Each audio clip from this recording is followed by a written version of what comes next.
এই যে বন্ধুরা, ভালোবাসার সকল রকমের গল্প পেতে আমাদের বুমের ডায়েরি চ্যানেলটি সাবস্ক্রাইব করে পাশে থাকা বেল আইকনটি বাজিয়ে দিন না প্লিজ। আরে না, কিসের নেশা হবে? কিছুই হবে না, জাস্ট চিল ম্যান। বিকেল 4টার দিকে অনুষ্ঠান শেষ। সে অনুযায়ী 4:10 আবারও স্কুলের সামনে এসেছে ইমন। আসার পথে মুস্কানের জন্য একটি অ্যান্ড্রয়েড ফোনও কিনে নিয়েছে। গাড়ি থেকে নেমে গেটের সামনে যেতে এই শাড়ির সঙ্গে দেখা হলো ইমনের। ইমন শাড়ির পেছন দিকে লক্ষ্য করে বলল, মুস্কান কোথায়? মুস্কান ওর বান্ধবীর বাসায় গেছে, আমাকে বলে গেছে সন্ধ্যার আগেই বাড়ি ফিরবে। চল আমাকে পৌঁছে দে। ব্রু কোঁচকে হুম বলে গাড়ি দিকে এগিয়ে গেল ইমন। অথচ মনটা উদ্বেগে আকুল হয়ে রইল। পরক্ষণে ভাবল 3টে বছর তো এমন ভাবেই কাটিয়েছে মুস্কান, আজ হঠাৎ তার চলাফেরায় হস্তক্ষেপ করা ঠিক হবে না। আস্তে ধীরে বুঝিয়ে শুনে নিজের মতো করে নিতে হবে। মনকে হাজারটা সান্ত্বনা দিল, ভেতরটা কেমন জ্বালা করছিল। তবুও নিজেকে শান্ত রেখে শাড়িকে বাসায় পৌঁছে দিতে গেল। চারিদিকে মাগরিবের আযানের ধ্বনি শোনা যাচ্ছে। বহুদিন পর বান্ধবী রিক্তা ফোন করে রাস্তার ধারে গাড়ি থামিয়ে ফোনে কথা বলছিল ইমন। যখন মাগরিবের আযান দিল তখন রিক্তাকে বিদায় জানিয়ে ফোন করলো মুরাদকে। মুরাদ রিসিভ করতেই ইমন বলল, মুসের জন্য ফোন কিনেছি, দুপুরে দেওয়া হয়নি। তুই কি বাড়িতে আছিস? হ্যাঁ, বাড়িতেই। মুসু কি করে ওকে বলবি, টাকাটা তুই আমাকে দিয়েছিলি, আমি জাস্ট কিনে এনে দিলাম। হ, তোরাই দিব সালা, তোর জন্য আজ এই অবস্থা। আমার আজ মরেই যাবে ওরে দেখলে। হোয়াট? একরাশ দুশ্চিন্তা নিয়ে বাড়ির সামনে থেকে মুরাদকে উঠিয়ে পূজার বাড়ির ঠিকানায় গাড়ি ঘোরালো ইমন। বিমল সম্মুখে ড্রাইভ করছে সে। মুরাদের মুখেও বিষাদের ছায়া। ওদের দুজনে কেউ ভাবতেই পারেনি মুস্কানের এতটা অধপতন হবে। মুরাদ যখন পূজাকে ফোন করে মুস্কান কোথায় তা জানতে চায়, পূজা ভয়ে ভয়ে বলে তাদের বাসাতেই। বিচলিত হয়ে মুরাদ মুস্কানের সাথে কথা বলতে চাইলেই জানতে পারে মুস্কান ড্রিঙ্ক করেছে। পূজা এসবে অভ্যস্ত, তাই তার নেশা হয়নি। তুর্য মুস্কানকে নিজ দায়িত্বে বাসায় নিয়ে আসতে চেয়েছিল, কিন্তু মুস্কানের নাজেহাল অবস্থা দেখে মুস্কানকে না নিয়েই চলে গেছে। স্বর্ণা আর মুস্কান ব্যতীত সবাই নিজ বাড়ি ফিরে গেছে। স্বর্ণা আজ পূজাদের বাসায় থাকবে। তার ফ্যামিলি থেকে এটা অ্যালাউ করলেও মুরাদ কখনোই রাত বেরাতে বোনকে অন্যের বাসায় অ্যালাউ করবে না। একমাত্র ইমন ব্যতীত এবং চৌধুরী বাড়ি ব্যতীত আর কোথাও বা কারো কাছেই মুরাদ মুস্কানকে অ্যালাউ করার কথা ভাবতেও পারে না। সবাই বিশ্বাসের যোগ্য হয় না, সবাই বিশ্বাসের মর্যাদা দিতে পারে না। পূজার বাড়ির সামনে গাড়ি থামাতেই মুরাদ হন্যে হয়ে বাড়ির ভেতরে ঢুকল। প্রায় মিনিট 10 পর মুস্কান ছুটে বেরিয়ে এলো। ক্রোধে পুরো শরীর কাঁপছে ইমনের। সে ভিতরে গেলে বা মুস্কানের সামনে গেলে ভয়ঙ্কর কিছু ঘটে যাবে, যা সে ঘটাতে চায় না। তাই ভেতরে যায়নি, মুরাদ একাই গিয়েছে। কিন্তু মুরাদকে বের হতে না দেখে মুস্কানকে একা অমন বিক্ষিপ্ত অবস্থায় বের হতে দেখে আর স্থির থাকতে পারল না ইমন। ক্ষিপ্ত মেজাজে গাড়ি থেকে নেমে দাঁড়ালো। মুস্কান তার ওষ্ঠজোড়া ফুলিয়ে নাক টেনে টেনে কাঁদছে আর দ্রুত পা চালাচ্ছে। ইমনের চোয়ালজোড়া ক্রমশ দৃঢ় হতে শুরু করল। দাঁতে দাঁত চেপে দুহাতের মুঠো দৃঢ় করে বলিষ্ঠ দেহখানা মাটিতে গেড়ে দাঁড়িয়ে রইল সে। মুস্কান যখন ছুটতে ছুটতে ইমনকে পাশ কাটাতে নেয়, ইমন তখন নিজের বলিষ্ঠ হাত দ্বারা প্রচণ্ড শক্ত করে মুস্কানের একটি হাত টেনে ধরে। মুস্কান এবার তার অধর পল্লব আধিক্য ফুলিয়ে ঘাড় উঁচিয়ে অসুস্থ দৃষ্টি জোড়া মিলে তাকায় ইমনের দিকে। ইমনের দিকে দৃষ্টিপাত করার সঙ্গে সঙ্গেই ইমনকে প্রচণ্ড শক্ত করে জড়িয়ে ধরে মুস্কান। বক্ষস্থলে মাথা রেখে দু হাতে পিঠ খামচে ধরে হাউমাউ করে কেঁদে উঠে অস্ফুট স্বরে বলতে থাকে, নানা ভাই, তুমি আমাকে এখান থেকে নিয়ে চলো, অনেক দূরে নিয়ে চলো। দাদাভাই খুব খারাপ, খুব খারাপ। দাদাভাই আমাকে মেরেছে, অনেক শক্ত করে মেরেছে। কথাটি শেষ করেই ইমনের বুক পিঠের শার্ট খামচে ধরে বুকে মুখ ঘষতে ঘষতে গুনগুনিয়ে কাঁদতে থাকলো। কান দুটো গরম হয়ে গেল ইমনের। তার বক্ষস্থল কেউ যেন চিড়ে ফেলছে, এমন ব্যথা অনুভূত হলো। দৃঢ় হয়ে ওঠা চোয়াল চোড়া নিজের স্বাভাবিকতায় ফিরে এসেছে। মস্তিষ্কে চলা সমস্ত ক্রোধ যেন মাটিতে আছড়ে পড়েছে। মন এবং মস্তিষ্কে শুধু একটি বাক্যই উচ্চারিত হচ্ছে, মুরাদ কেন আঘাত তুলেছে? মুরাদ কতটা শক্তি প্রয়োগ করে আঘাত করেছে? একই সঙ্গে বন্ধু এবং বোনকে আঘাত করতে অন্তর কাঁপেনি একটু? মুস্কান যখন তার সবচেয়ে নিরাপদ স্থানে মাথা রেখে অজস্র নালিশ জানাতে ব্যস্ত, ইমন তখন অনুভব করার চেষ্টায় আছে কতখানি ব্যথা পেয়েছে মুস্কান। না হয় একটা ভুল করেই ফেলেছে। এক ধমকে যাকে কুপঘাত করা যাবে তাকে মারার কি প্রয়োজন? যে জন্য নিজে না গিয়ে মুরাদকে পাঠিয়েছে। নিজের রাগের উপরে নিয়ন্ত্রণ নেই বলে সে সেখানে যায়নি। যেটুকুর ভয় সে যায়নি সেটুকুই যে মুরাদ ঘটাবে বুঝতে পারলে সে নিজেই যেত। সঠিক শাসন যখন নিতে পারবে তখন করতে হবে। এমন হিতাহিত জ্ঞানশূন্য মানুষকে মেরে আঘাত করে তো লাভ নেই। মুরাদ বাড়ি থেকে বেরিয়ে ইমন মুস্কানকে ওইভাবে দেখে কিছুটা থেমে থেমে এগোতে লাগলো। ইমন মুরাদের রক্তিম চোখে চোখ রেখে শান্ত গলায় বলল, তুই এতটা নিয়ন্ত্রণ বুঝতে পারিসনি। মুরাদ চটে গেল। ইমনের থেকে মুস্কানকে এক টান দিতে নিলে ইমন চোখ মুখ দৃঢ় করে এক হাতে মুস্কানের পিঠ জড়িয়ে বাঁধা প্রয়োগ করলো। বলল, এনাফ, একটা দিয়ে রাখ না কবলে, বাকিগুলো আমাকে দে। ইমন বলতে দেরি করলো, পিঠ বরাবর কষিয়ে কয়েকটা ঘুষি দিতে দেরি হলো না মুরাদের। গায়ের সর্বস্ব শক্তি খাটিয়ে কয়েকটা ঘুষি দিয়ে বলল,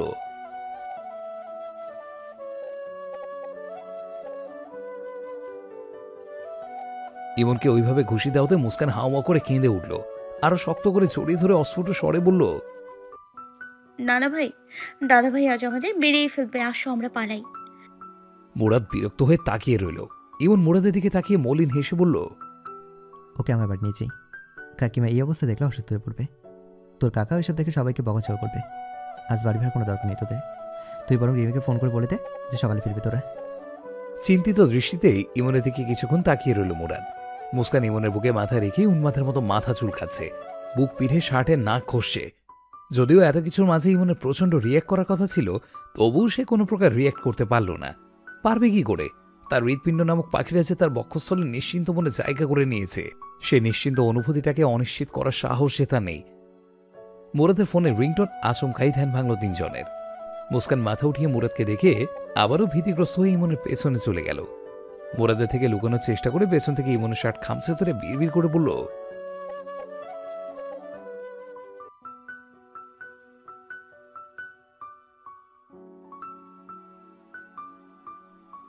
তাই নিয়ে রিমির মা মরা কান্না জুড়ে দিয়েছে, আর দোষারোপ করছে মুরাদকে।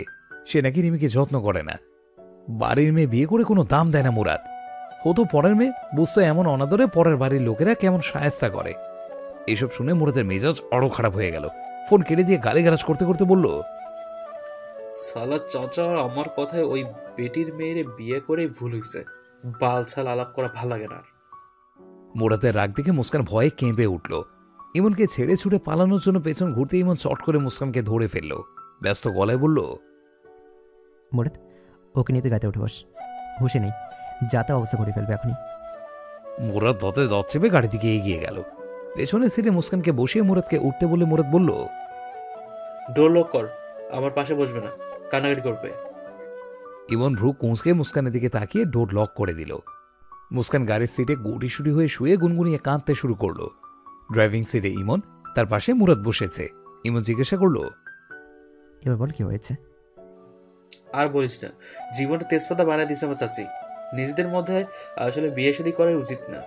যারে বিয়ে করছি তার কোনো অভিযোগ নেই, যত অভিযোগ ওই বেটির।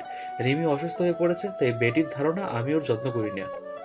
বাঁকা হাসলো ইমন, বলল, সবাইকে আমার শাশুড়ি মতো হবে নাকি? একটা দুটো তো ডিফারেন্ট হওয়া চাই। মজা লস, শাশুড়ি নিয়ে গর্ব কর। তো জীবন তেজপাতা কুচি করা তো আমার বা হাতের খেল।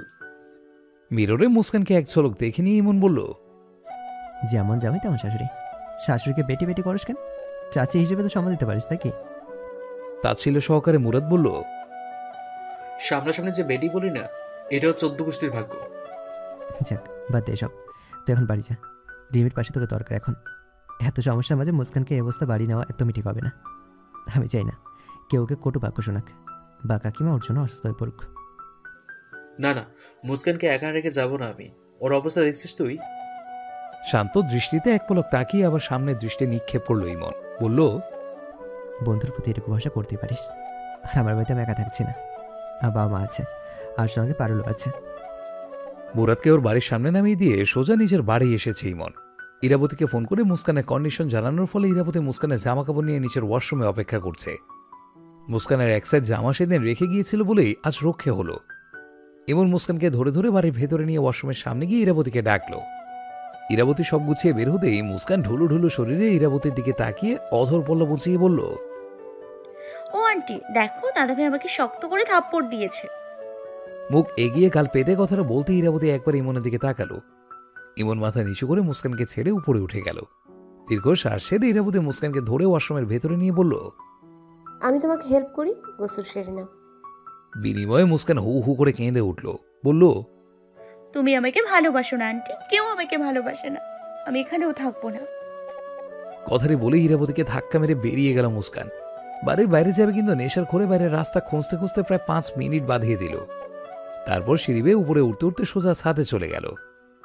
এদিকে দেয়ালের সাথে ধাক্কা খেয়ে ইরাবতীর বাঁ হাতের কোনোয় বেশ লেগেছে। ব্যথায় পুরো হাত অবশ হওয়ার উপক্রম। কোনো মতো একটু পানি দিয়ে অমনি ওয়াশরুম থেকে বেরিয়ে পারুলকে চিৎকার করে ডাকতে লাগলো ইরাবতী। ডাক শুনে উপর থেকে ইমন, আকরাম চৌধুরী রান্নাঘর থেকে পারুল ছুটে এলো। মুস্কান বেরিয়ে গেছে শুনতেই কাশি উড়ে উঠল ইমনের। ইরাবতীর উপর রক ঝাড়তে গিয়েও পারল না। আকরাম চৌধুরীর কথা শুনে, এসব কি ইমন? এমন থার্ড ক্লাস আচরণ আমার বাড়িতে চলবে না। আমি অবাক হয়ে যাচ্ছি, কোন পরিবারের সঙ্গে আত্মীয়তা করতে যাচ্ছি আমরা?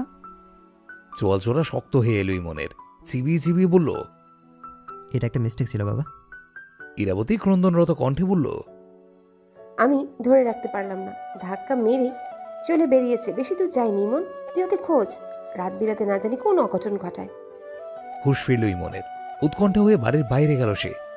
এদিক সেদিক তাকিয়ে দৌড়ে রাস্তায় গেল। পূর্ব, পশ্চিম, উত্তর, দক্ষিণ সব দিক দেখে নিয়ে হঠাৎই দৃষ্টি স্থির হয়ে গেল ছাদের কার্নিশে। আর দেরি করল না ইমন। বাড়ির ভেতরে গিয়ে উপরে যেতে যেতে বলল, পারুল, মায়ের হাতে মলনার ব্যবস্থা কর। মুস্কান ছাদে আছে, আমি দেখছি ওকে, দরকার পড়লে ডেকে নেব। ইমন চলে যেতেই আকরাম চৌধুরী ক্রোধে ফেটে পড়লেন।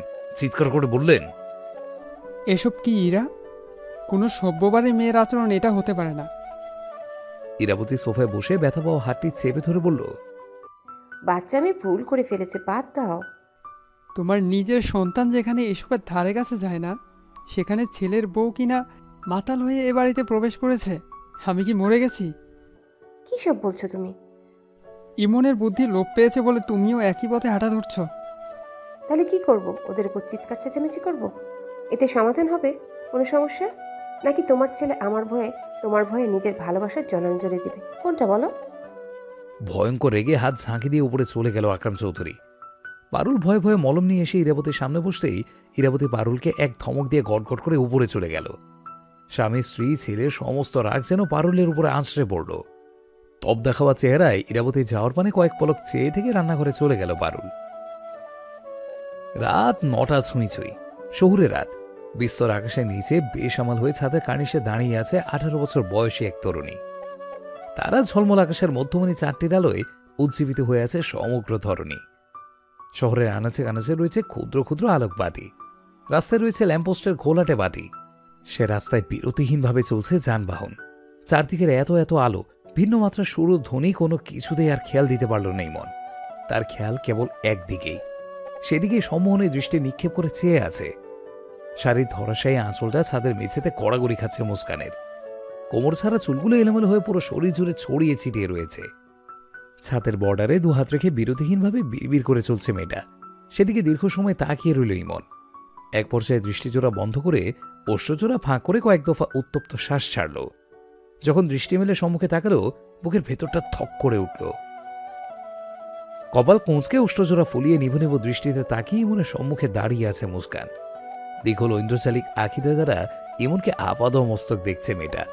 শ্বাসরুদ্ধ করে কয়েক পলক নিঃশুভ হয়ে তাকিয়ে রইল ইমন। এই একটা মুখ, এই একজন মানবী দৃষ্টিজোড়া, এই একজন মানবীর নিঃশ্বাসের গভীরতা তীক্ষ্ণভাবে ঘায়েল করে থাকে। 31 বছরের জীবনেই পৃথিবীতে শতাধিক নারীর সঙ্গে পরিচয় ঘটেছে তার। কেউ রূপবতী, কেউ গুণবতী। তাদের সে রূপ বা গুণ কোনোভাবেই ইমন চৌধুরীকে আকৃষ্ট করতে পারেনি। চেষ্টার কোনো ত্রুটি ছিল না তাদের। শুরুতে ভাবত সৃষ্টিকর্তা কি তার ভেতর অনুভূতি নামক যন্ত্রটা দেয়নি, নাকি তার জন্য কোনো নারীকে এই পৃথিবীতে সৃষ্টি করা হয়নি। আশেপাশের পরিচিত বহু মেয়ের আফসোসের আরেক নাম ইমন চৌধুরী। নিজের বন্ধুবান্ধব, বাবা মায়ের বন্ধুবান্ধব, আত্মীয় স্বজন, পাড়ার প্রতিবেশী সকলের একটাই কৌতূহল, ইমন চৌধুরী বিয়ে করে না কেন, বা তার জীবনে কোনো নারীর আগমন ঘটে না কেন। সব প্রশ্নের উত্তর সেই দিন পায় যেদিন 14 বছরের এক কিশোরীকে দেখা মাত্রই বক্ষস্থল কেঁপে ওঠে। নিঃশ্বাসে প্রশ্বাসে শুরু হয় অস্থিরতা। হৃৎপিণ্ড নামক পাখিটা যাকে এক পলক দেখার জন্য ছটফট ছটফট করতেই থাকে। রূপ নয়, কুল নয়, এক মায়াবতীর মায়ার জালে আটকে যায় সে। অজস্র মায়ায় আচ্ছাদিত প্রগাঢ় সে দৃষ্টিচোড়ায় খুঁজে পায় একরাশ মুগ্ধতা। বক্ষস্থলে হাহাকার করে যেন হৃৎপিণ্ড নামক পাখিটা বলতে থাকে, হে পুরুষ, রূপ নয়, এক মায়াবতীর মায়াই না হয় আটকে থাকো, গুণ নয়, ছোট্ট এক কিশোরীর মুগ্ধতাতেই না হয় ডুবে থাকো। সেদিনই সমস্ত কৌতূহলের অবসান ঘটে। লজ্জিত হয় খুব যে বাচ্চাটাকে জন্মাতে দেখেছে, চোখের সামনে হেসে গেলে মানুষ হতে দেখেছে, তার প্রতি এমন অনুভূতি। এজন্যই বোধহয় বনওয়ালা কোনো ছেলেই তাদের বন্ধুদের প্রতি পূর্ণ বিশ্বাস স্থাপন করতে পারে না। বন্ধুর বোন থেকে হার্টবিট নামক যন্ত্রটা দফা রফা অবস্থা যদি নাই হয়, তাহলে সে হার্টবিট নামক যন্ত্রটাকে নির্দ্বিধায় অকেজো বলে সাব্যস্ত করা উচিত। বাচ্চাদের মতো ভাবুক দৃষ্টিতে তাকিয়ে আছে মুস্কান। এক গালে হাত রেখে চোখগুলো টেনে টেনে বড় করে তাকিয়ে থাকার চেষ্টা করছে। ইমন নির্নিমেষ দৃষ্টিতে তাকিয়ে বলল,